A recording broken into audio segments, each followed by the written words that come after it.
Grace Evangeline Thibodeaux had never missed a Sunday service at Roswell First Baptist in her 74 years, not even the Sunday after Hurricane Opal took the roof off the parsonage.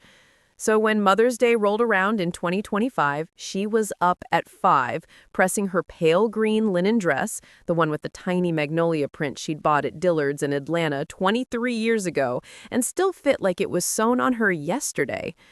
She curled what was left of her silver blonde hair, pinned it with the pearl comb her own mama wore to the 1963 Cotton Ball, and dabbed l'air du temps behind each ear the way Southern ladies had done since Truman was president.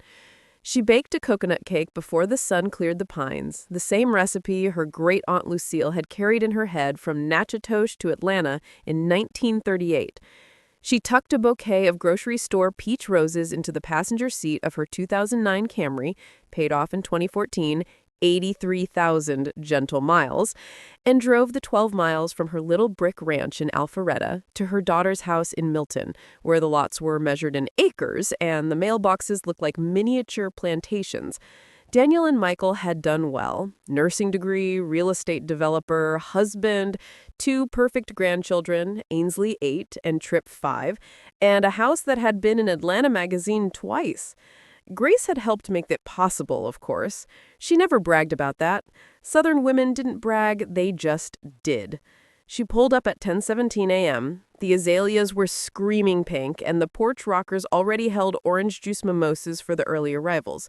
Danielle had told her to come at 10:30 for brunch at 11, but Grace believed in being useful, not fashionable.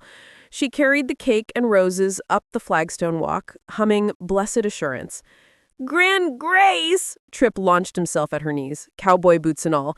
Ainsley followed, hugging her waist. The smell of their Johnson's shampoo and the feel of their sticky fingers made her eyes sting in the good way. Michael was on the porch in salmon pink shorts and a navy blazer, shaking hands with his parents, Brenda and Don. Brenda waved with the hand that wasn't holding a Bloody Mary. Grace nodded politely. Brenda was only 71, 3 years younger, and never let anyone forget it. Danielle appeared in the doorway wearing white jeans and a cold shoulder top the color of hydrangeas. She kissed the air beside Grace's cheek. "Happy Mother's Day, Mama. Come on in. Everybody's dying to see you."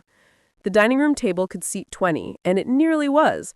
Michael's cousins from Marietta, Danielle's sorority big sister from Georgia Southern, 2 neighbors who summered in cashiers. Grace set the cake on the island and started slicing it before anyone could stop her. Old habits. At 11 sharp, Danielle clapped her hands like they were still in Kappa Delta. "Y'all, before we eat, Mama has a card from the whole family. Mama, read it out loud so everyone can hear." Grace felt a flutter. A card from the whole family? She hadn't had one of those since Danielle was in high school. Danielle pressed a thick pink envelope into her hands. The front had watercolor magnolias and children's fingerprints in paint. Ainsley and Tripp beamed up at her. Grace's fingers trembled just a little as she opened it. "Roses are red, violet are blue, you're a heavy burden, and nobody wants you." The room went perfectly still, the way it does right before a summer storm breaks. "Your time here is done. Go find a home. We're tired of you. Leave us alone.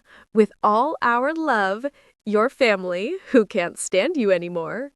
Grace's voice cracked on the word burden.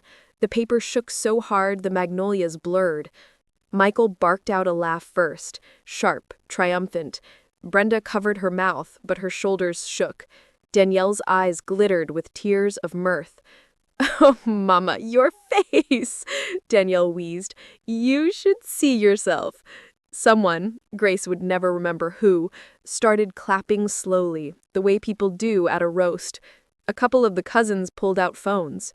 Grace stood there in her green dress and pearls while 20 people laughed at her. The coconut cake sat uncut behind her, like a wedding nobody wanted.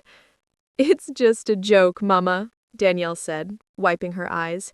"Don't be dramatic. You know we love you." Michael raised his glass. "But seriously, Grace, maybe think about one of those nice places in Buckhead. You'd have activities, friends your own age." The room agreed with murmurs of "exactly" and "it's time." Grace felt the blood leave her feet. She looked at her grandchildren.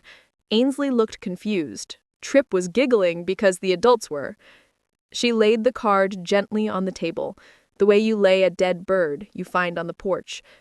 "I reckon I'll be goin'," she said, soft as Sunday school. Danielle didn't stand up. "We'll call you later, Mama. Drive safe." Grace walked out past the azaleas and the mimosas and the laughter that followed her like buckshot. She made it all the way home before the first sob tore loose. That night, she sat in her little house on Piney Grove Road, with every light off except the lamp over the armchair where she used to rock Danielle to sleep. The card lay on the coffee table like evidence. She cried until her eyes swelled shut. Then something shifted. Something old and French and fierce that had been sleeping under grief and good manners for decades. The tears dried. The steel came out. Grace Thibodeaux was done being sweet. She had never told a soul, not even her late sister, about the land in Walton County her great-aunt Lucille left her in 1996, 347 acres of pine and hardwood that had been in the family since Reconstruction. Lucille never married, never had children, and died owing nobody a dime. She left everything to Grace with one line: "For the girl who knows what family is supposed to mean." Grace had kept leasing the timber, letting the money sit in a trust at SunTrust, now Truist, because she didn't need it. She lived on her teacher's pension and Social Security, wore the same dresses, drove the same car, and gave every extra penny to Danielle and Michael so they could have the life she never did. Last valuation? $2.87 million. Cash. No mortgage. There were also the mineral rights Lucille's daddy bought for $25 an acre in 1939. A data center developer out of Virginia had been begging to buy them for 18 months. Grace had ignored the letters. Until now. Monday morning, she put on her navy suit, the one she wore to funerals and depositions, and drove downtown to the law office of Franklin & Franklin on Peachtree. Old Mr. Franklin had handled Lucille's estate. Young Mr. Franklin, 58, handled everything now. "I need to sell the Walton County land, and I need new estate documents before Friday." Young Mr. Franklin took off his tortoiseshell glasses. "Grace, are you sure? That's been in your family." "I'm sure." She opened a new account at a different bank, one Danielle had never heard of, and transferred every dime. Then she rewrote her will. The grandchildren would each have a trust, accessible at 30, not 25, and only if they could show 5 years of consistent, unsolicited contact.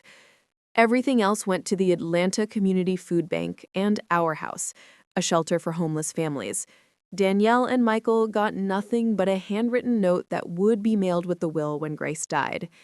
"You taught me what money can't buy. Thank you." Thursday, she went to Belk and bought 3 new dresses, real silk, bright colors she'd never dared. She made an appointment at Van Michael Salon in Buckhead for the works. Cut, color, mani-pedi. The girl talked her into soft gold highlights. Grace looked in the mirror and saw a woman she hadn't met since 1974. Friday morning, she drove to Charleston. She had found the condo online, 30 Ocean Course Drive, Kiowa Island, 3 bedrooms, oceanfront, on the 3rd floor so she wouldn't have far to walk when her knees finally gave out. The owner was a doctor from Ohio, desperate to sell before the new tax laws hit. Grace wired the money before lunch. Closing would be remote. She already had the keys. She checked into the Sanctuary Hotel for 2 nights just to breathe salt air and feel the sand between her toes, while the furniture she'd ordered online was delivered. She ate she crab soup at the Ocean Room and didn't look at her phone once. Saturday, she moved in. The balcony looked straight at the Atlantic, and the breeze smelled like resurrection.